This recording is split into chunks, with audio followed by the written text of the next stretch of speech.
Kingdom Hearts.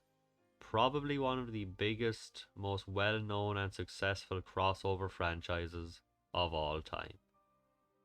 When Square and Disney collaborated on this project all those years ago, they probably never expected it to last for over 20 years and roughly 12 games later.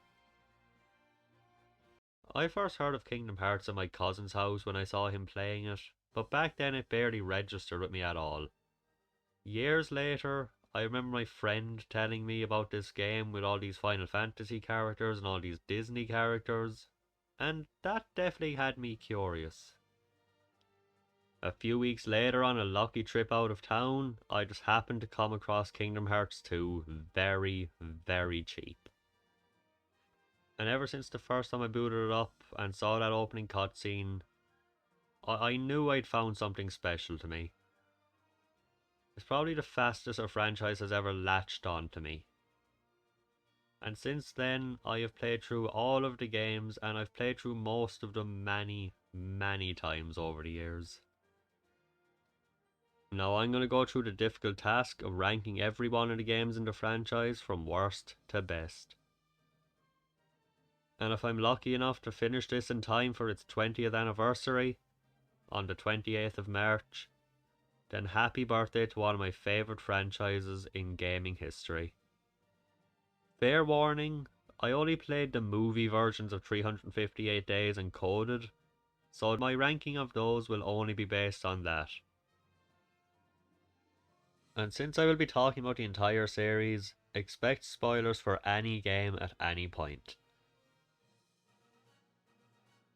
I'll put timestamps in the description so you can skip to the next game. I won't include what game it is, but I will include the timestamp so you can skip the number. Anyway, we've 11 games to get through, so let's begin. Number 11. Kingdom Hearts Recoded. As I've already said, I only watched the updated movie version of this game, which containing all the cutscenes and some additional cutscenes. It's possible the gameplay is so good it would make up for this game, but as I've seen it, it seems to be the most boring and pointless entry in all of the franchise. It's probably the only one I didn't enjoy at all. It just seems like a repeat of the past worlds from Kingdom Hearts 1 with the same characters. And there's only roughly 2 minutes of actual relevant content in the game, which is exclusive as well to the remastered version of the game. While 358 Days surprised me by keeping me invested enough to watch the whole thing in one sitting, even though I didn't expect to, with Coded I watched it with a friend and I'm so thankful I did because I don't think I could have got through it by myself. So I really feel no guilt placing this at the bottom. And there's even a rumour that Nomura wrote the whole screenplay for this game in one drunken night. And considering how it turned out, I really don't find it that hard to believe. I can get a good laugh or two out of you though. Sora, tell me what's going on. Mickey, it's Riku. They put bugs in him. What? Number 10. Kingdom Hearts Key. Or X. Or Chi. Or Kai. There's a bunch of pronunciations out there. I haven't played this one much, but I have gone back for 3 or 4 attempts over the years, but I could never get much into it. While most Kingdom Hearts games are fun throughout the whole game because you level up, you get new abilities, you fight new types of enemies, etc., this game is just a bit too repetitive. It's basically the same combat from start to finish where you either tap or swipe at the screen. If your medals are good enough, you win. If not, you go back to grind until you can. Without fun gameplay, the story would really have to make up for it. But with over 800 missions stringing along with teasers of being great, but end up just never happening or being forgotten. The story does sound fascinating enough when it's recapped in a short amount of time, but considering that it's told over hundreds upon hundreds of chapters and missions with little bits of dialogue sprinkled in, it just doesn't work for me. I'm not saying I hate it, I think I just hate the loss of potential. Because like I said, it really does sound like an interesting story when it's summarized. I just can't bring myself to sit through close to 1,000 missions just to get little bits of stories in between. And now it's too late to play the game when the servers are down, unless somebody has found a way to emulate it. I mean, you can still experience the story, just not the gameplay. If you do want to experience the story of this game, I recommend watching a recap video on YouTube, because I think it is far more interesting.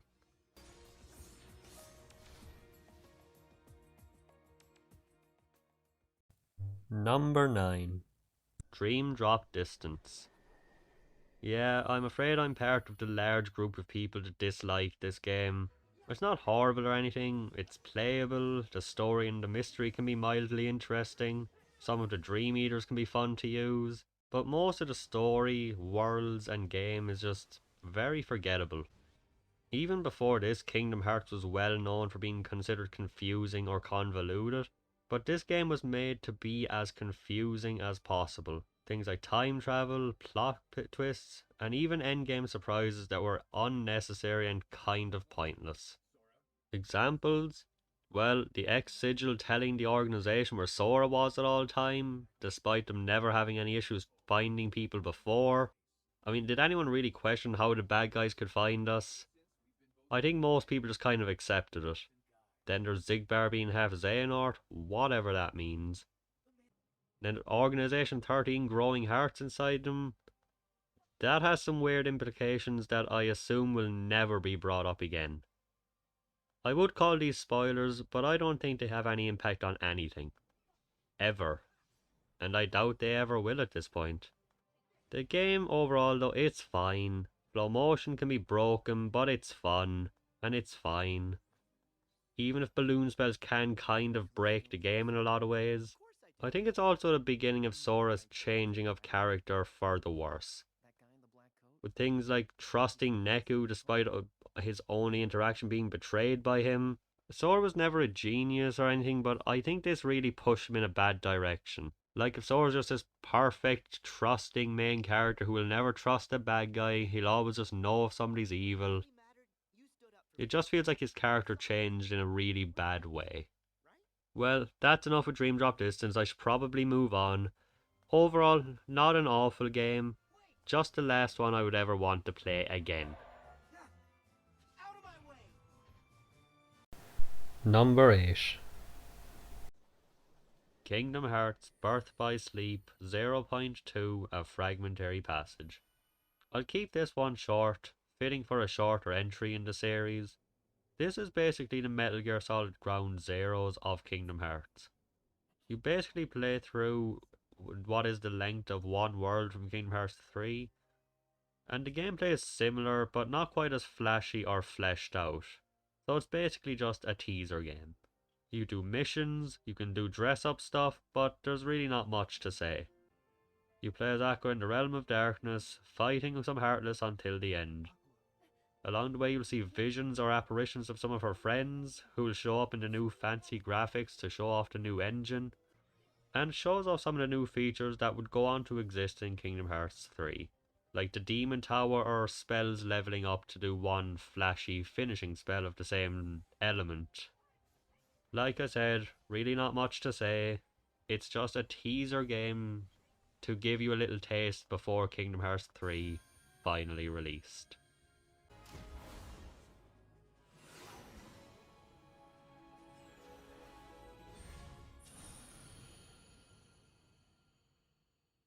Number 7. From here on out, things will be a lot more positive. I hope it doesn't seem like I hate the franchise, because I swear it really is one of my favourites of all time. And from here on out, it will sound more like it.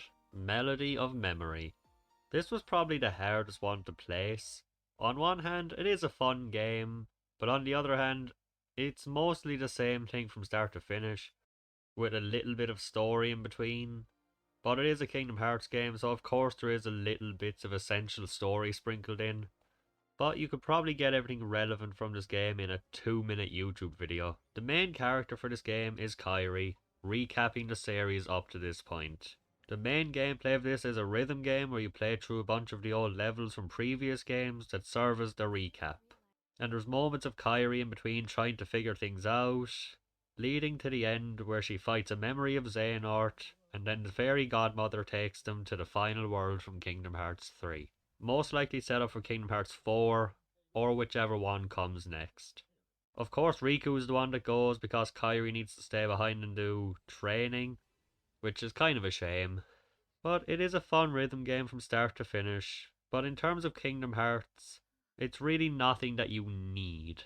It's a fun rhythm game from start to finish and an okay recap as a little refresher, but not much that you need out of it if you're a Kingdom Hearts fan, especially if you're mostly here for the story.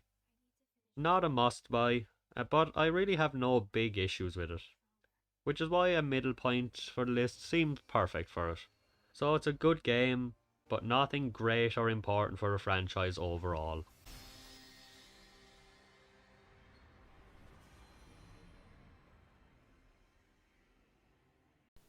Number 6.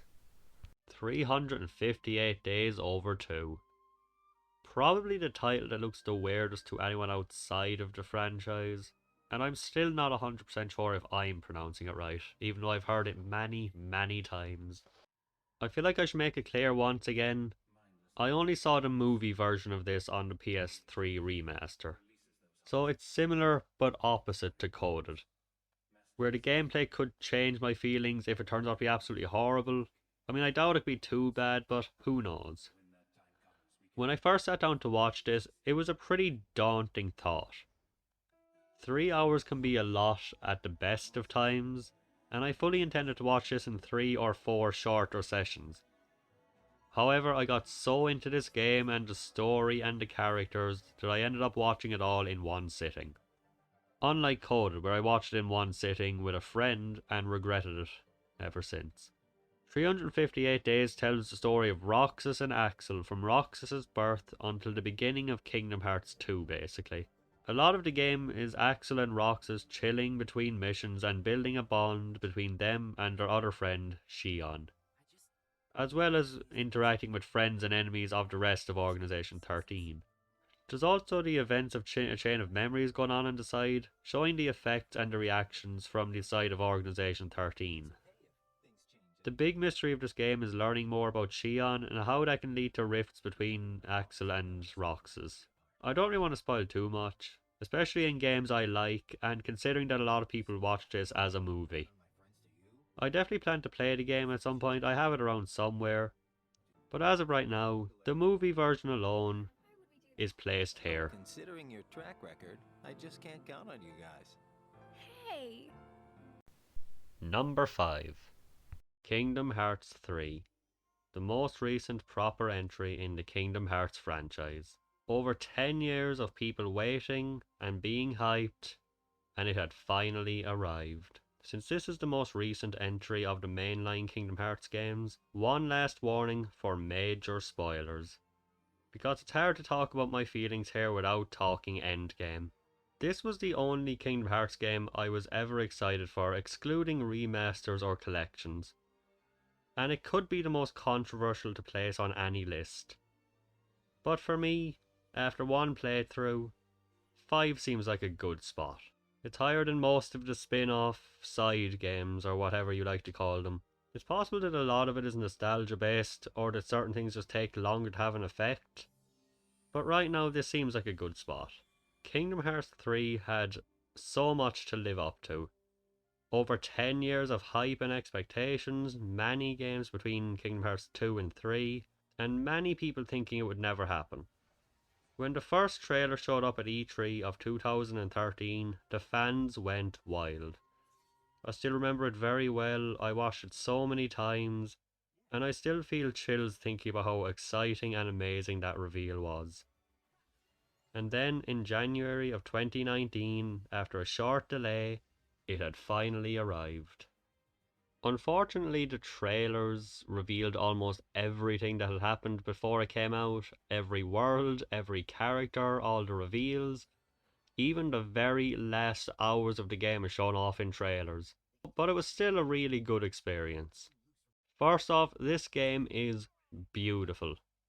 Even compared to 0.2, it looks significantly better, and of course the variety of worlds and environments doesn't hurt with that. There were so many times in this game I wanted to pause just to look at the game, because how overwhelmed I was, and how amazing everything looked. But unfortunately there was a big pause button covering all the great looking scenery. The combat flows well and feels great for most of it, even if the game was a bit too easy when I played through on normal. The new Keyblade transformations were all very fun and exciting to test out, and the new additions such as attractions were definitely an absolute blast to use. Except the VR blaster, that thing was pretty annoying. Mostly because it was the only one you couldn't just end whenever you wanted. The worlds were bigger and more beautiful than ever. More characters could join your party to avoid having to decide between characters based on being thematic to the world or having your familiar party. All the favourite characters in the series were back. Everything was amped up to 11 as they say. So with all this praise and high words, why only number 5? Well, for one, the story. Yeah, it was okay, I liked it enough. But they really had an awkward way of doing it. You would go through a 3 to 4 hour Disney World, then have 5 or 10 minutes of story, often teasing future parts of the game. I think 90% of the story of this game happens in the final world of the game. They let you play as Riku very early, which gave me high hopes. Multiple playable characters. Maybe I can fight some of Organization 13 members as somebody besides Sora. Well, no. You only play as Riku twice, and that's it. It really seemed kind of pointless. And Kairi, since back in Dream Drop Distance back in 2012, she was kind of built up to be training to use her Keyblade. Not only does it suck to never be able to play as her, but she doesn't do anything. She comes in at the end after all her training and then she gets beaten without doing anything. Having both just seems like it's just making people want it more and giving expectations that wouldn't have been as strong otherwise. And then there's Xehanort. Okay, I understand that it's complicated and tragic when a voice actor dies, especially when it's one for such a big character. It's entirely possible that nobody could fill the void of Leonard Nimoy. Really do get that, but couldn't they get somebody with a deeper voice or something? The darkness once covered the world. We know so little about the Keyblade War, only that it was just the beginning. And then of course it turns out he's not so bad after all. He had good intentions and could be forgiven. He just wanted to create a brighter, better world. They couldn't just leave him be a cool bad guy. And then even Naminé, she was on the front of the box and only appeared for like 5 minutes in the end. Which is kind of personal to me because she is one of my favourite characters and every time she was mentioned I was excited to see her again. And Maleficent and Pete, for example, just kind of showed up as setup for Kingdom Hearts 4 a few times and just left. Just like pretty much every game after the first one that she was in. She has always been useless since then. And the super boss at the end, and I use that term very loosely, it was nothing compared to other games. It was one relatively strong, okay boss fight.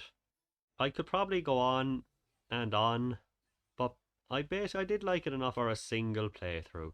But a lot of that hope for it was for what could have been. And getting it teased and excited about for what could have been, just to not get it have it deliver, was a bit of a disappointment. The ending was of course very emotional and I really can't hate it, but it felt like it had too much to deliver on as well as too many things to wrap up. I will never regret playing it, but I really have little desire to return to it again anytime soon. Here I and my other selves can be one, in Scala et Caelum.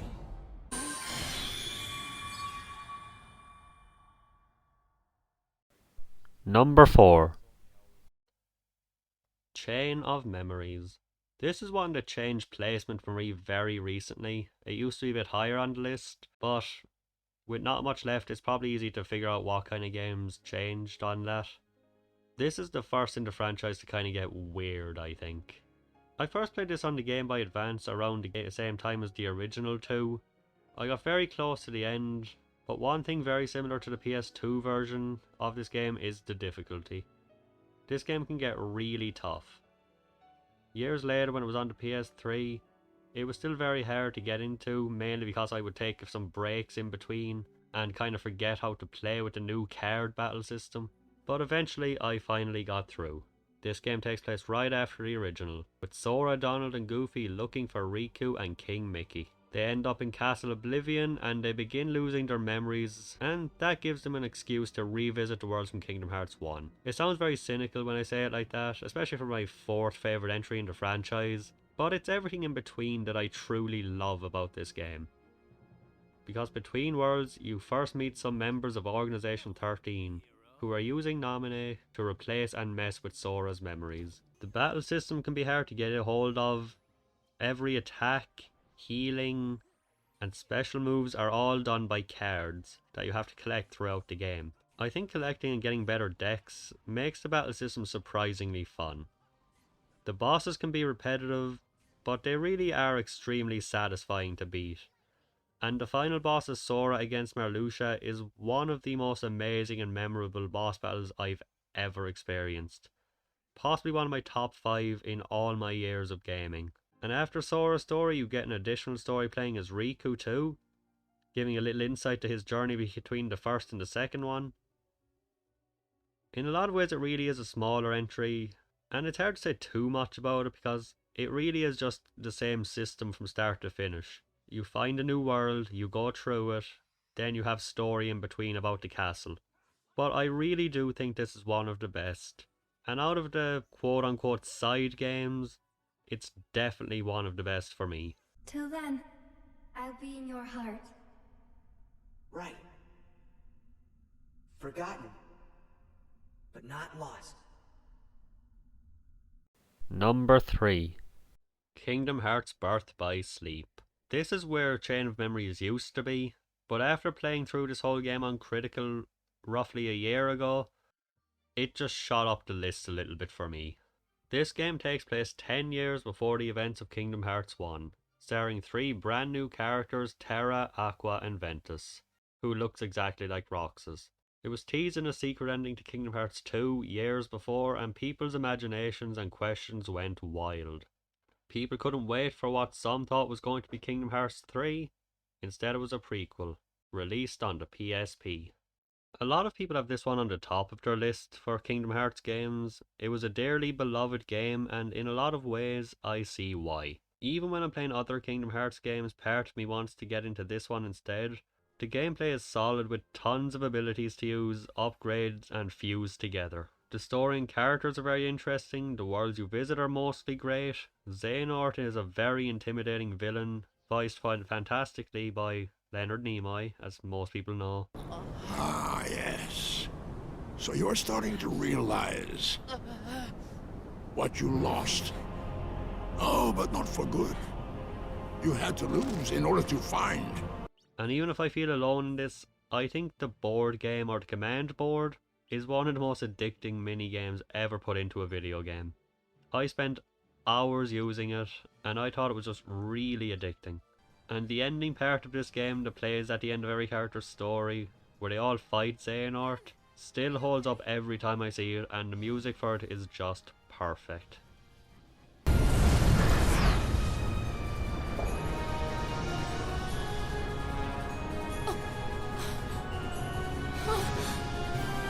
If I was going to pick some downsides, they really don't do as much with the fact that it's a prequel as they could.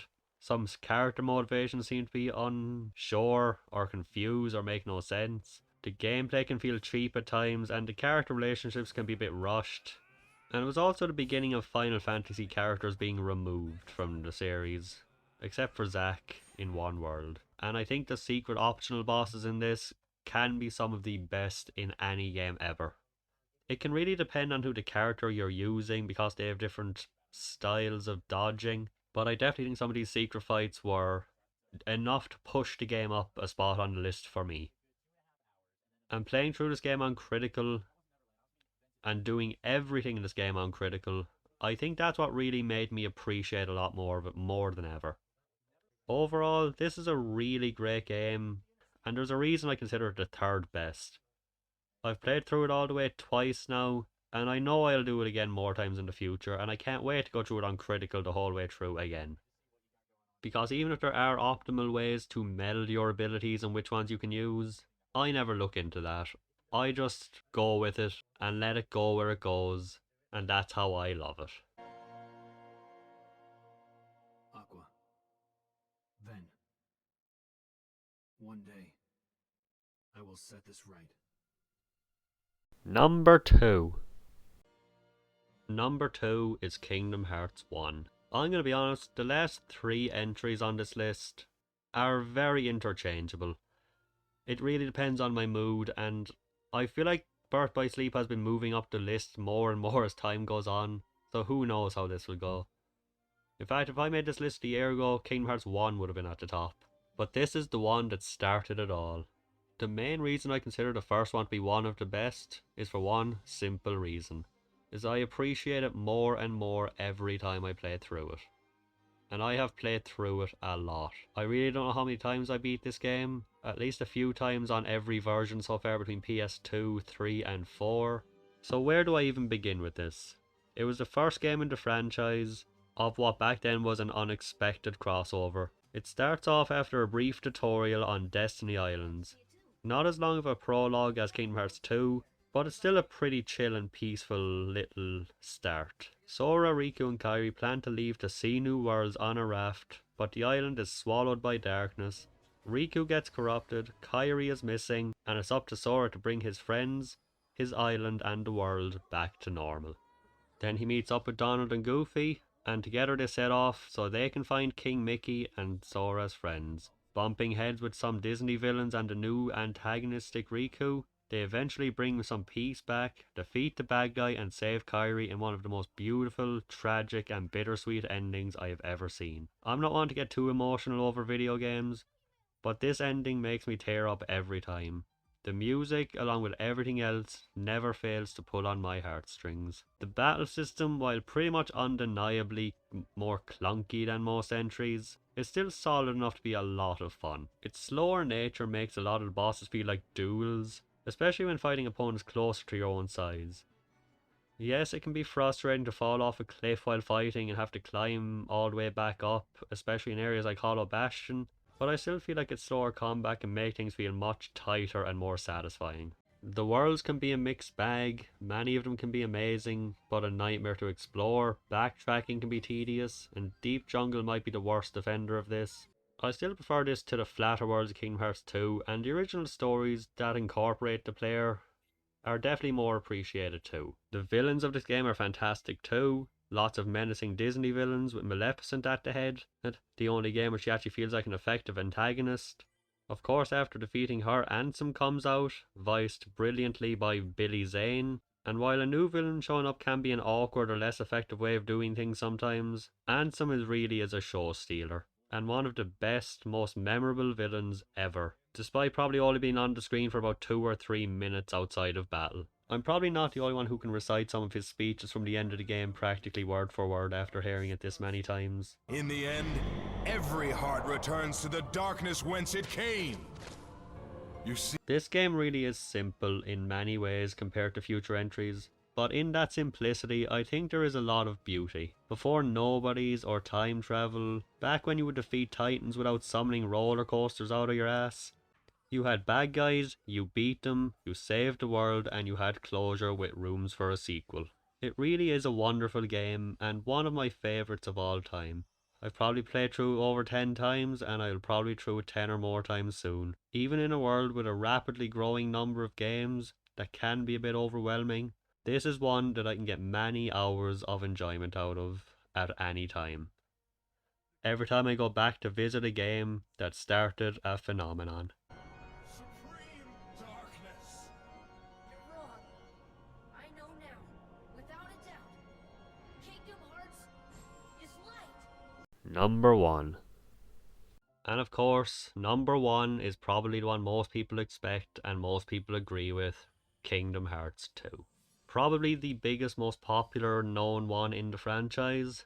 And of course, to a lot of people like me, it's the first one they ever got to play. This game has touched so many people so deeply that they will never forget the impact it has had on them and their lives. It's a passion that lives strong to this day over 15 years later. Like I said before, this is my very first Kingdom Hearts game, and before that I had no knowledge of it other than Final Fantasy and Disney was involved. When I first popped it in, it was so exciting. Every Disney character I saw in a flashback from Kingdom Hearts 1, I would run down to tell my brother and my cousin because I was so excited about it. It was like nothing I'd ever played. I played this game so many times that I can't count on every console I've had it on. And I've even gotten the Platinum Trophy and done everything on this game in Critical in the PS4 version.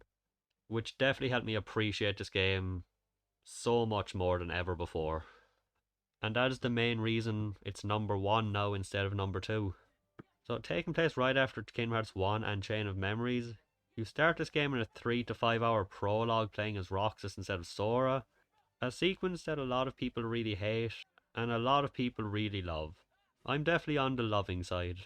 Maybe because I enjoy slow starts to games, maybe at that point I'd never played Kingdom Hearts 1 so I had no idea who Sora even was, but even now after playing it so many times, I still never disliked it.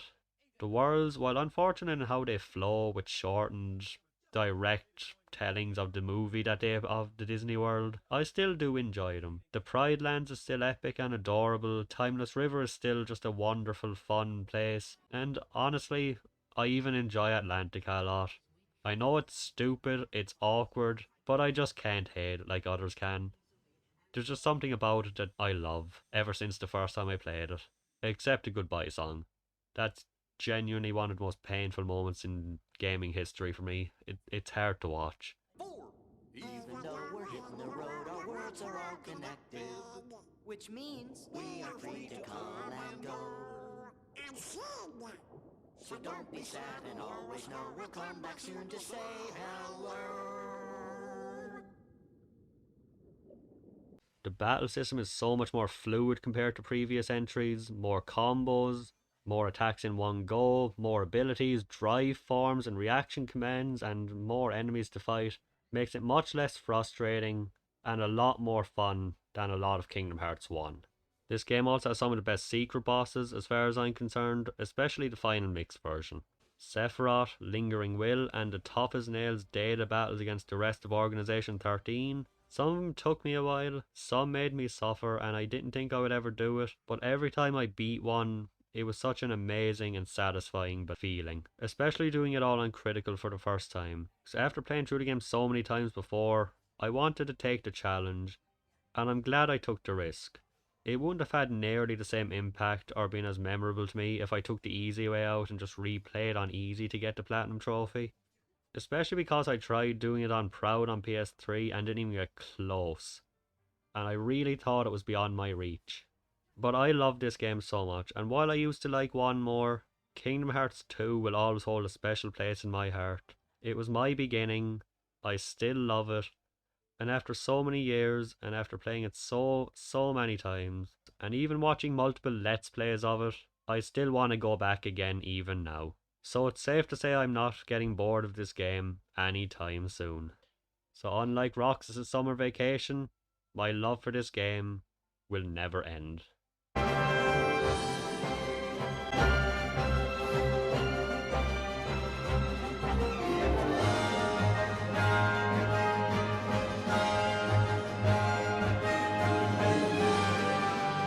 Well, that's my list. The order placement wasn't too tough for me, but this definitely was longer than I expected. I guess I had more to say about these games than I ever knew. With the 20th anniversary, I know I'm on board to see whatever comes next. I can't wait to see what will be done with Kingdom Hearts 4. I don't know what it will be, or where it will go, but I will be along for the ride. This has been one of my favourite series for almost 15 years. And I don't see that changing. Who knows what the next 20 years for this franchise will bring, and who knows what will happen, but either way, happy birthday to one of my favourite franchises and one of my favourite video games of all time. Hopefully I will get this finished by the time the anniversary is out, and hopefully they will reveal something good to celebrate the passion that a lot of people have felt towards this franchise for so many years. If you've played these games, feel free to let me know how you would rank them. And if you haven't, you can get the entire collection, which is hundreds of hours of content, for less than a third of the price of your average modern video game. So I definitely recommend picking them all up if you haven't. So once again, happy birthday to Kingdom Hearts. I can't wait to see what comes next. Here's to another 20 years, and if anyone watched this, thanks a lot for sitting through it. It's always made to see how loyal and passionate the fans are for this franchise, even after 20 years and a lot of problems. Thanks for watching, and have a great 20th anniversary.